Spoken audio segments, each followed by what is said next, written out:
संभालोगे तो क्या होगा, अगर चरणों की सेवा में लगा लोगे तो क्या होगा।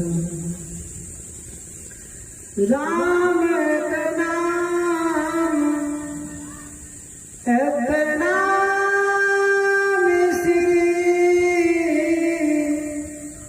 सोवत जागत ना बिसरी, राम कथा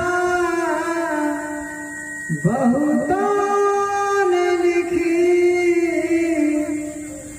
तुलसी की तरह मरी जाद कहाँ है, भगवान हर खंभन में पर कहन को प्रहलाद कहाँ है। समस्थित संत भगवत सुधा प्राण महान भाव, अनंत अनंत कोट प्रेमान नायक, अकारण करुणालय करुणालय, भक्त वांछा करत करो, भक्त वत्सल शरणागत वत्सल, दया सिंधु कृपा सिंधु, आनंद गुण गण निलय, सर्व सामर्थ्य प्राप्तर ब्रह्म सर्वेश्वर, श्री मर्यादा पुरुषोत्तम भगवान श्री राम की महती करुणा कृपा से, श्री झारखंड नाथ महादेव की महती करुणा कृपा से, श्री अनंत बलवंत श्री हनुमंत लाल महाराज की महती अनुकंपा से सत्संग का कथन और श्रवण करने का सुअवसर प्राप्त होता है। ये बड़ी सौभाग्य का विषय है। भगवान के चरित्रों को कथन करने का, श्रवण करने का दोनों सौभाग्य भगवत कृपा से ही प्राप्त होता है। अनंत जन्म की संचित पूर्ण जब उदय होती है तो हमको सत्संग का लाभ मिलता है। सत्संग संसार में अति दुर्लभ है। इसी चीज को गोस्वामी जी कह रहे हैं,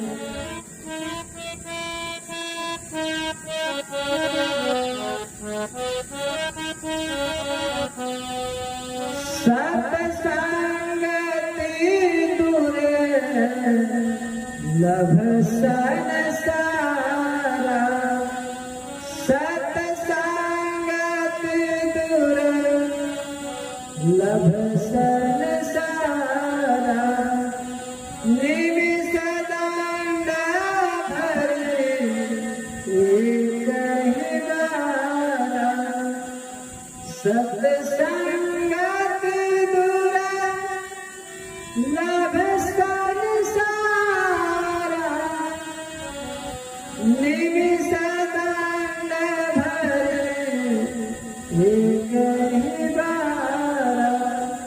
तो संसार में सत्संग बहुत दुर्लभ है। संसार में सब कुछ सुलभ है, सत्संग इतना दुर्लभ है कि इंसान को हर वस्तु प्राप्त हो सकती है, धन प्राप्त हो सकता है, वैभव प्राप्त हो सकता है।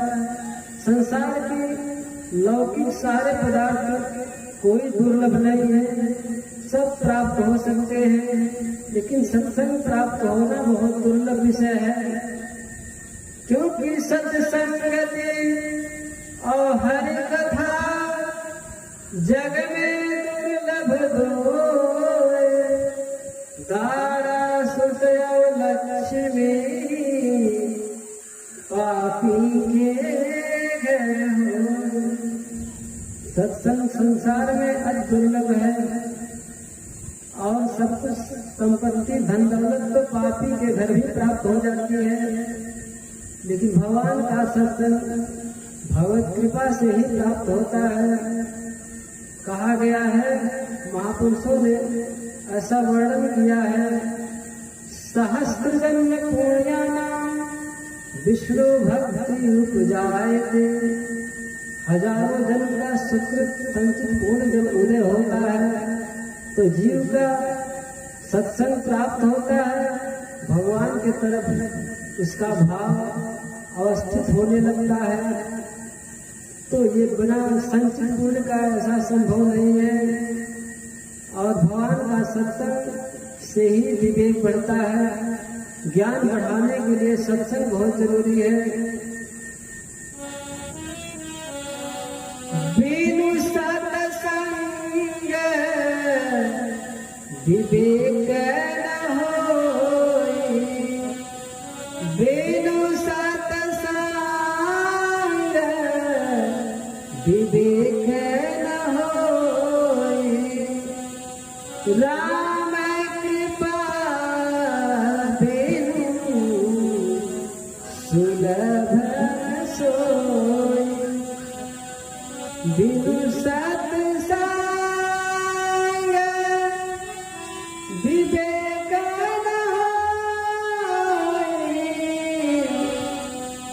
राम कृपा बिनु सुलभ सोई, राम कृपा बिनु सुलभ सोई। बिना सत्संग का विवेक होना संभव नहीं है। सत्संग के माध्यम से ज्ञान का वर्धन होता है। नित्य सत्संग करने से या स्वाध्याय करने से वो जीव को ज्ञान बढ़ने लगता है और भगवत प्राप्ति का मार्ग प्रशस्त होने लगता है। तो भगवान के सत्संग और भगवान के चरित्रों को श्रवण की बड़ी महिमा है। क्योंकि नवधा भक्ति में प्रहलाद जी को नारद जी ने भागवत में यही बताया है। नवधा भक्ति में श्रवण भक्ति को प्रधानता हुआ नारद जी पहले बताए हैं। श्रवण करने के बाद ही कीर्तन भक्ति का श्रवण कीर्तन तब कीर्तन आता है।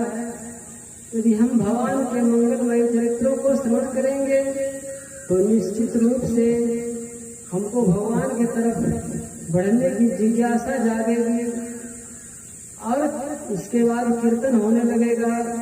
क्योंकि भगवान की महिमा को हमको बोध हो जाएगा, तभी भगवान का कीर्तन होने लगता है। और कीर्तन में इतना सामर्थ्य है कि सारे पाप को विनाश करने की क्षमता है। सारा साधन एक तरफ, भगवान का नाम एक तरफ, और साधन कोई तुलना भगवान के नाम से नहीं कर सकते। इसलिए गोस्वामी जी को लिखना पड़ा, यह कलिकाल न साधन दूजा, तज हरि भजन उपाय दूजा। ये कलयुग में अन्य कोई साधन सफल नहीं है, भगवान का कीर्तन और भजन ही सफल है। तो भगवान का कीर्तन इसलिए श्रेष्ठ है कि गोस्वामी जी कह रहे हैं, चाहे मन लगे या न लगे, भाव और कुभाव किसी अवस्था में भगवान के नामों का कीर्तन किया जा सकता है। गोस्वामी जी कह रहे हैं,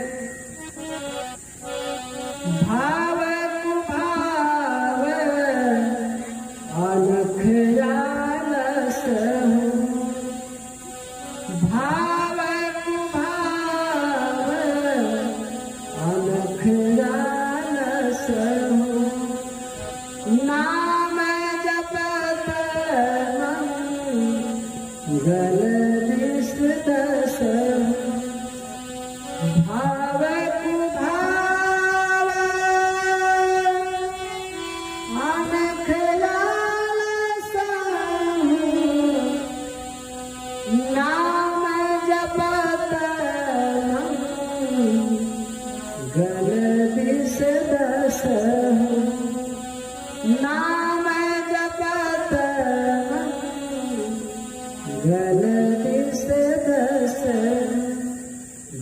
से, कुभाव से, आलस और प्रमाद से किसी अवस्था में भगवान का मंगलमय नाम स्मरण करने से, भगवान के नामों का उच्चारण करने से जीव का सत्य कल्याण हो जाता है। यहाँ तक छूट है, सोते समय, बैठे हुए, चलते समय, भोजन प्रसादी लेते समय, हर अवस्था में भगवान का हम मंगलमय नाम ले सकते हैं और दसों दिशा में इस जीव का मंगल होने लगता है।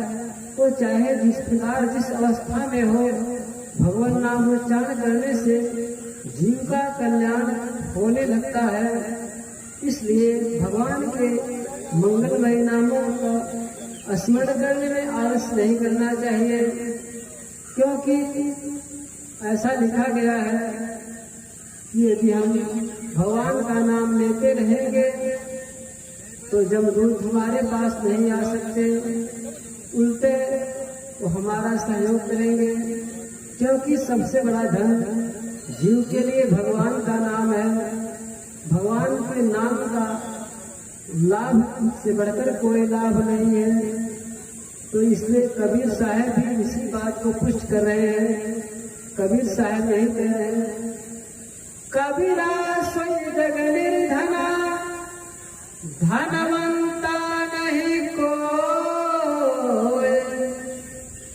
कबीरा सोई जग निर्धना, धनवंता नहीं कोई।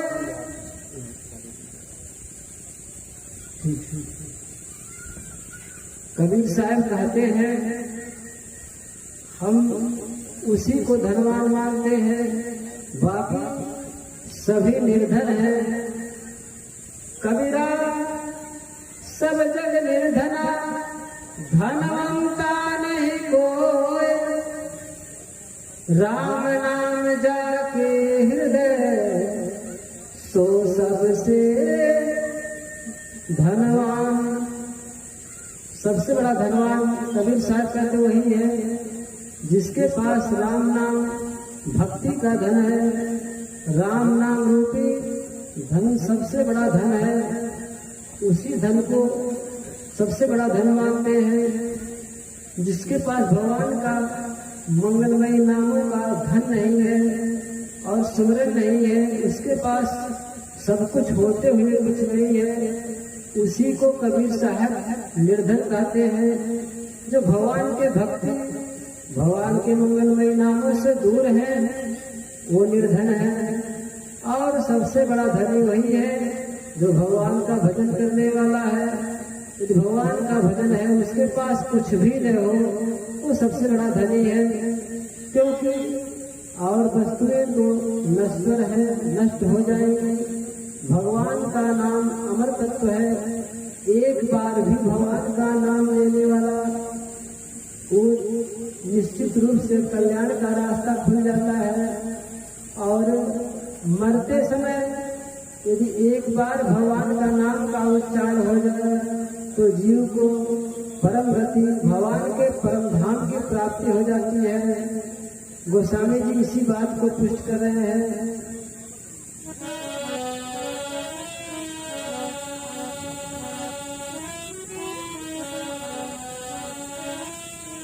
जासु नाम सुमिरत एक बारा, जासु नाम सुमिरत एक बारा, उतरहि नर भव सिंधु अपारा। जासु नाम सुमिरत एक बारा, उतरहि नर भव सिंधु अपारा। जासु नाम सुमिरत एक बारा, उतरहि नर भव सिंधु अपारा।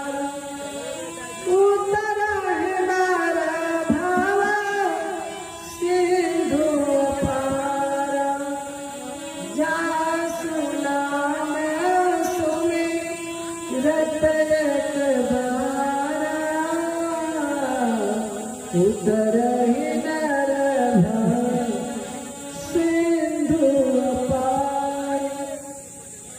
भगवान का मंगलमय नाम मरते समय, शरीर छोड़ते समय यदि कितना भी जीव पापी हो, एक बार उच्चारण होने से निश्चित रूप से उस जीव को परम गति मिल जाती है, भगवान के शाश्वत और अचल धाम को प्राप्त कर लेता है।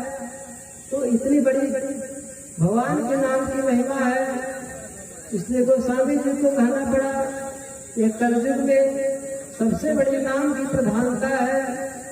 कलयुग केवल नाम धारा, सुमिरे सुमिरे नर उतरहि बारा। कलयुग में भगवान के मंगलमय नामों का आधार सबसे बड़ा आधार है, इसलिए चलते फिरते भगवान के नामों का स्मरण करना चाहिए और उनके रूपों का ध्यान करना चाहिए। और भगवान की कथा की क्या महिमा है।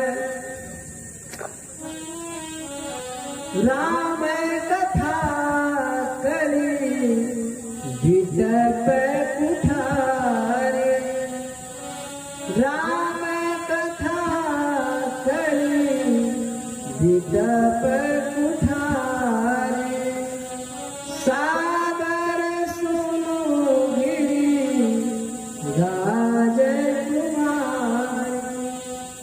राम कथा कले विजप कुठारे,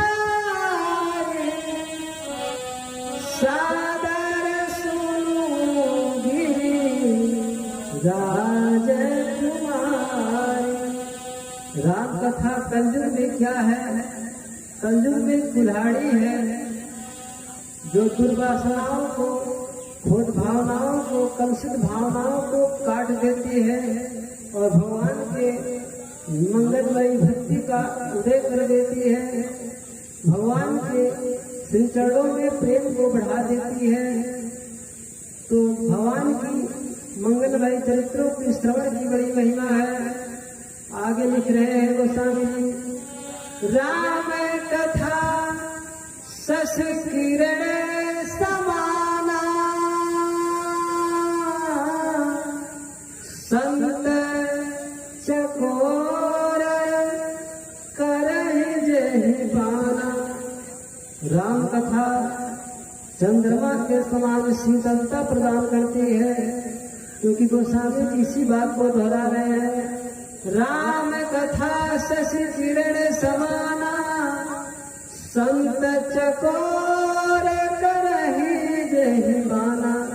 इसलिए महापुरुष संत लोग चकोर पक्षी की भांति उसको पान करते हैं, क्योंकि चकोर पक्षी जो स्वाति नक्षत्र का बोध ही प्यारा है, उसी प्रकार जो सच्चे भक्त हैं भगवान के मंगलमय चरित्रों को बड़े प्रेम से पान करते हैं। जिस प्रकार से पपीहा एक बूंद के लिए स्वाति का तरसता रहता है, उसी प्रकार भक्त लोग भगवान के मंगलमय चरित्रों के लिए ललायत रहते हैं, उनके अंदर हमेशा जिज्ञासा बनी रहती है। साधक नाम जपहि लागे, होय सिद्धि अनमादिक पाए। ये साधक जो है मन लगाकर भगवान का नाम का स्मरण करता है, तो जो भी चाहे सब सिद्धियां उसके लिए सुलभ हो जाती हैं। तो भगवान के चरित्र और भगवान का नाम का दोनों की अपार महिमा है। आगे लिख रहे हैं, राम कथा शशि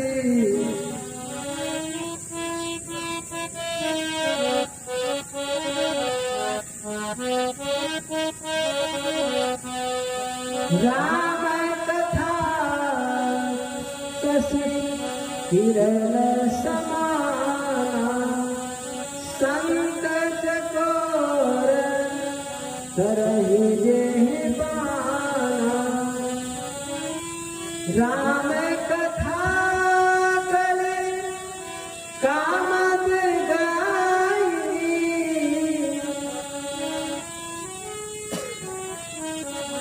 राम कथा करे कामद गाई सुजन सजीवन मोरी सुहाय सुजन सजीवन मोरी सुहाय। राम कथा कलयुग में कल्प वृक्ष के समान है, बहुत बड़ी महिमा है। जिस तरह कल्प वृक्ष के नीचे रहने वाला दर्द नहीं रह सकता, वो सब कुछ उसके लिए सुलभ है। जो भी इच्छा प्रकट करेगा, जो भी वस्तु की कामना करेगा, वो सारी वस्तुएं प्राप्त हो जाएगी। यही कल्प वृक्ष की महिमा है।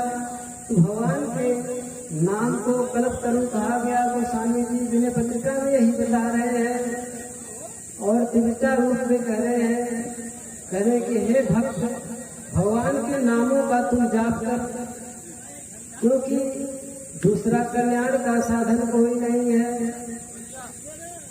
कह रहे कि नाम जप नाम जप। गोस्वामी जी विनय पत्रिका में यही बात को लिख रहे हैं। नाम जप नाम जप बावरे घोर भव निर्निधि नाम निज रावरे ग्रसे कलि रोग जोग संयम समाधि रे एक ही व साधन सबरी सिद्धि साधरे भलो जो है बोझ जो है दाहिनो बाँव रे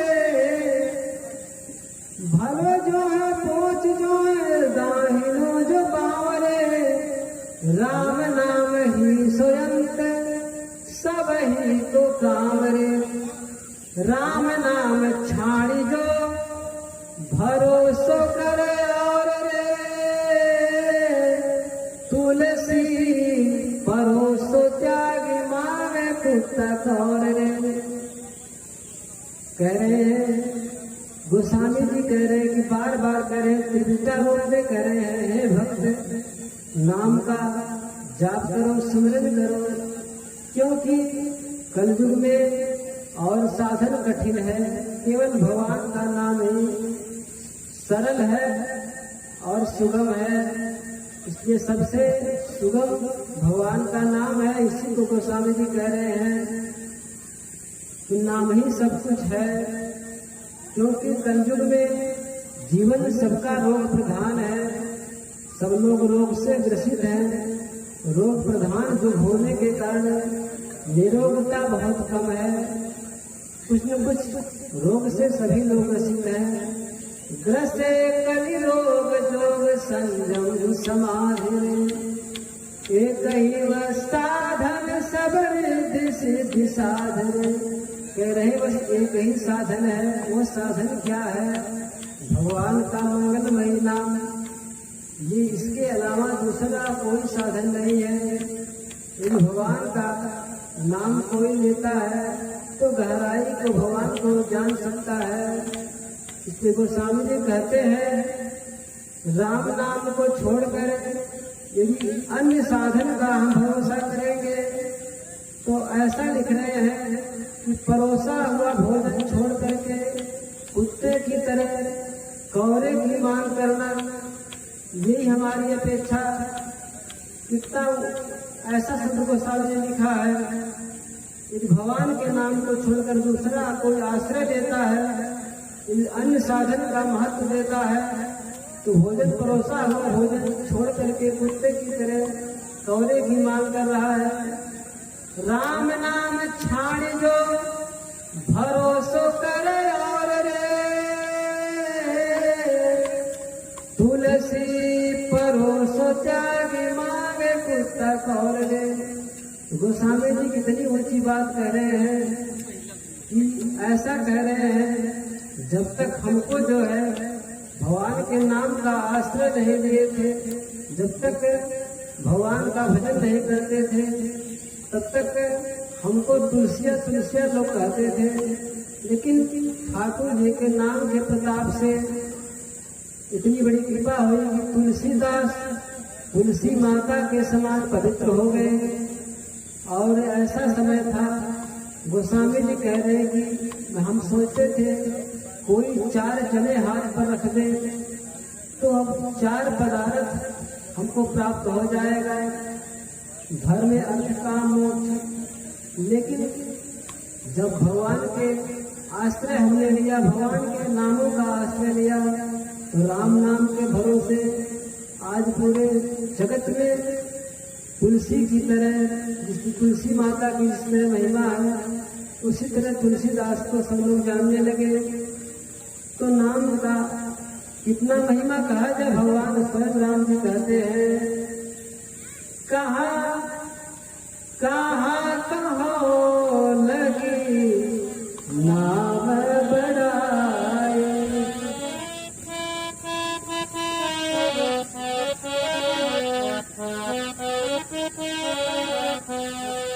कहाँ कहो लगी नाम बड़ाई, राम ने सकही नाम गुण गाई, कहाँ कहाँ लगी नाम बड़ाई, राम ने सकही नाम गुण गाई।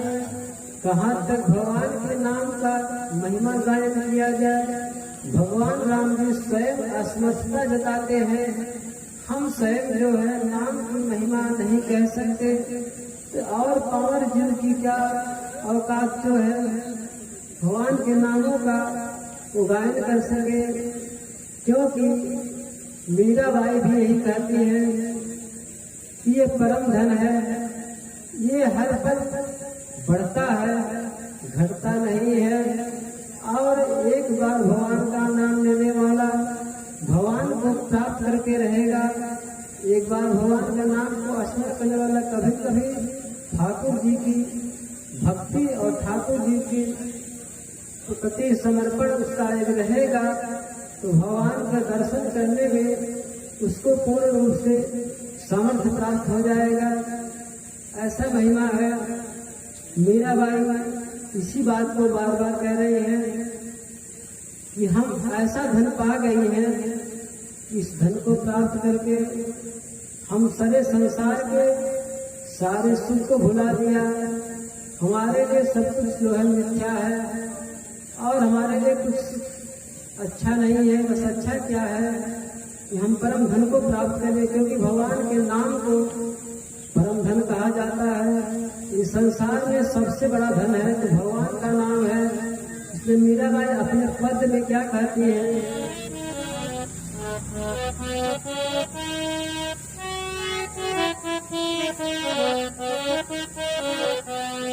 पायो जी मैं तो, पायो जी मैं तो राम रतन धन पायो, पायो जी मैं तो राम रतन धन पायो, राम रतन धन पायो, पायो जी मैं तो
घर के ना कोई चोर नहीं है, दिन दिन बढ़त सवाय, आयो जी मैं तो राम रतन धन पायो, आयो जी मैं तो राम रतन धन पायो।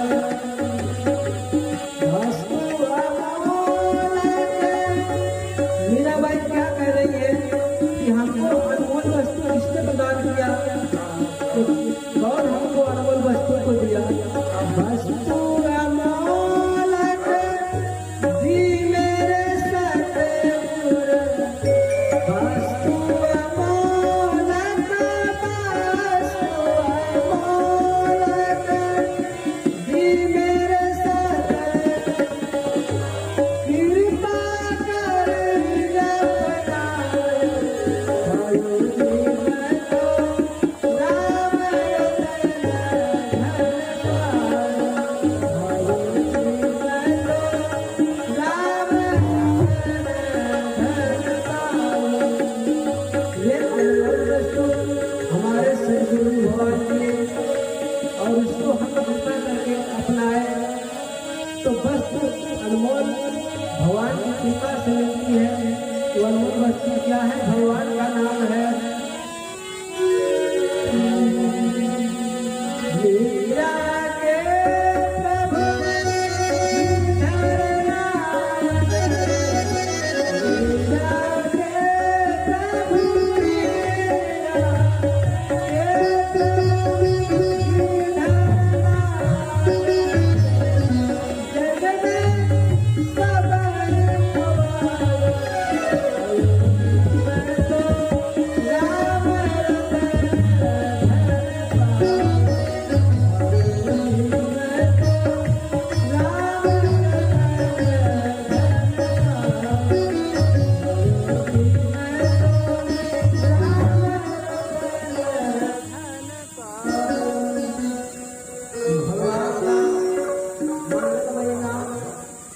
मेरा भगवान का ही नाम ले करके जगत को प्यारे करती गई थी। भगवान के नाम का इतनी शक्ति है कि काल भूतना जहर का जहर को दिया गया, ये कह करके भगवान कृष्ण भगवान का दर्शन हो जाएगा, तो उन्होंने भगवान का नाम लेकर दिए और उनको कुछ नहीं हुआ। तो भगवान के नाम में बहुत बड़ा साहस है। तो मीराबाई जो है भगवान के नाम का हमेशा स्मरण करती थी और हमेशा भगवान से ही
करे करुणा नर देहि सबिनु हेतु सने। भगवान इतना उदार है, कभी कभी जीव को करुणा करके इस मनुष्य शरीर को देते हैं, क्योंकि मानव शरीर अति दुर्लभ है।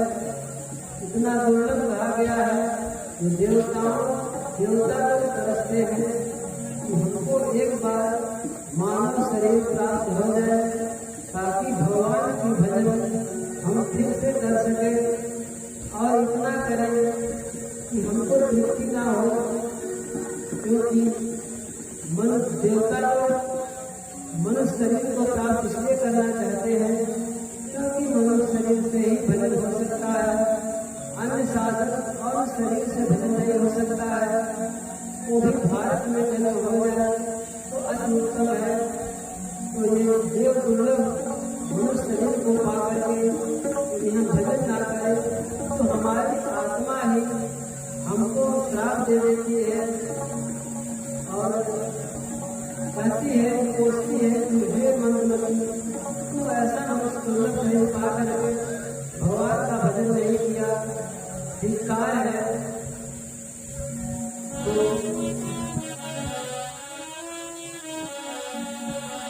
देव दुर्लभ शरीर पा करके हम भगवान का निरंतर स्मरण करना चाहिए, क्योंकि जगत में भगवान का भजन है, तो भगवान का प्रेम जो प्राप्त करना चाहता है तो निश्चित रूप से भजन करना पड़ेगा, क्योंकि राम जी को केवल प्रेम ही प्यारा है। राम ही केवल प्रेम प्यारा, जान ले जो जान हारा। भगवान को सिर्फ प्रेम ही प्यारा है, ये जानने वाले जान ले, दूसरा कुछ भगवान को प्रिय नहीं है। इसलिए भगवान के मंगलमय नामों का सबसे स्मरण करना चाहिए। देव दुर्लभ शरीर पा करके यदि हम भगवान का भजन न करें तो हमारा दुर्भाग्य है। ऐसा गोस्वामी जी कह रहे हैं, यदि मनुष्य शरीर पा करके हम भजन न करें तो पारस्मरी का परित्याग करके हम अन्य वस्तु को अपने को स्वीकार कर रहे हैं, हमारा दुर्भाग्य है। तो आइए भगवान का मंगलमय एक भजन के साथ अपने वाणी को विराम देंगे। तेरा सुफल तब, तेरा सुफल तब जीवन होगा, राम भजन जब उस दिन होगा। तेरा सुफल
तेरा सफल जीवन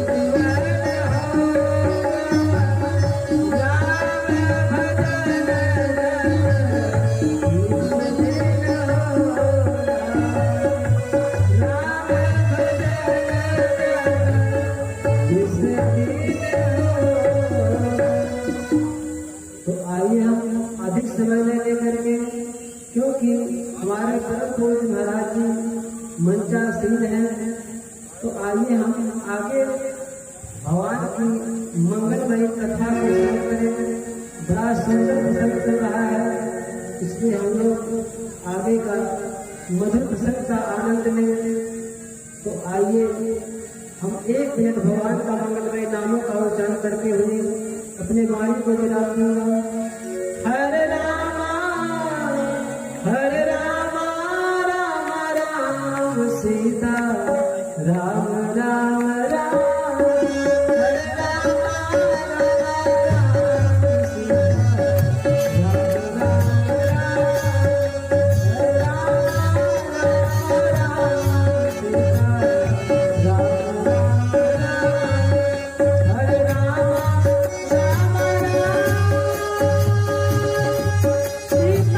राम